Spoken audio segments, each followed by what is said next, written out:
nangyayari na sa inyo yung sunod-sunod ba yung nagkakasakit sa inyo? Yes. Yung pag uwi mo pa lang ng bahay, lantang-lanta ka na. Di, Yung parang pagkagising mo, natutunaw ka na. pagkagising mo, parang pagod na pagod ka, natulog ka lang naman. Yes! Oy, totoo yan. O di kayo naman, yung hirap na hirap pumasok yung pera sa buhay ninyo, sa pamilya ninyo. Kumbaga puno ng kamalasan. Iyon! Ibig sabihin yan, ayan po ang mga senyales na may posibilidad na may demonyo.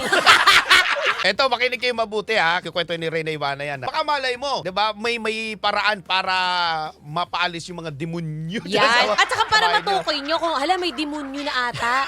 Pero Oo. huwag ka muna tumingin sa asawa mo, ha? Ayan, matagal na yung demonyo.